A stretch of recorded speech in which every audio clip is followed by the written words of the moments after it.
Welcome to quad tutorial number 11. You know the deal. If you have your marker board, marker, and wipe, you are good to go. If not, pause and come on back. All right, so the following problem looks a little different. We're back to looking at a proportion. We did these with linear equations, and now we're doing them with quadratic equations. And so just like with linear, if there's more than one thing in either the numerator or the denominator of each fraction. Like here there's just one 4, there's one x, there's one -4, but here there's both an x and a -8. When that happens, here let me get rid of what I just did. When that happens, you want to make sure you put parentheses around a numerator or denominator that has more than one term. And the reason why we do that is when we start to cross multiply, it reminds us that we have to distribute that x to both the x and the -8. Cross multiply the other way. 4 times -4 is -16. Now we've got to distribute. We've got x squared minus 8x equals -16. And now we're going to use what we practiced in the last tutorial. We're going to go ahead and move that 16, right? We'll add the 16 to both sides.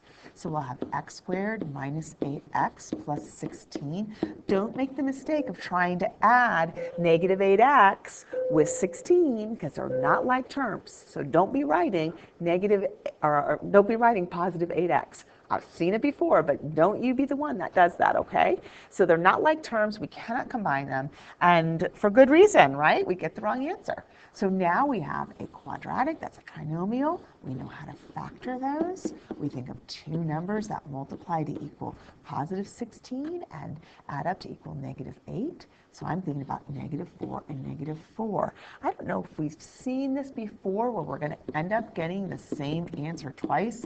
I've made so many tutorials, I am not sure if we've talked about this. So forgive me if we have. I'm going to revisit it. We're not going to write x equals 4 and x equals 4. When we see that they're the same, we just have to write it once, okay? We don't need to write x equals 4, x equals 4. Just write it once and you're good to go.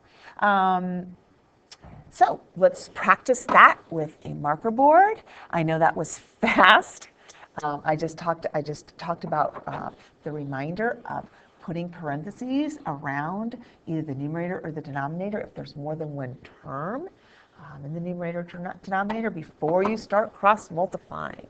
So let's go ahead, switch to marker boards, pause the tutorial, and come on back.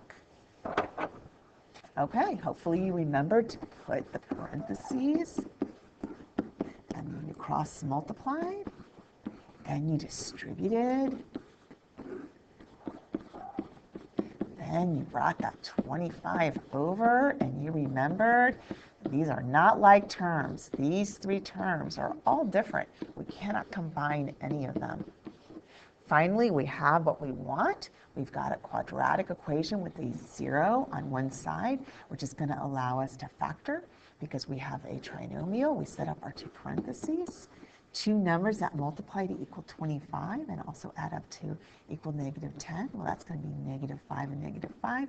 Just looking at this, as soon as I notice that my two factors are the same, x minus 5 and x minus 5, I can just stop and write it once, right? I don't need to write it again. And I can see that x equals 5. So hopefully you got that. This was probably the shortest tutorial ever. So I'll quit talking and just say thanks for joining me.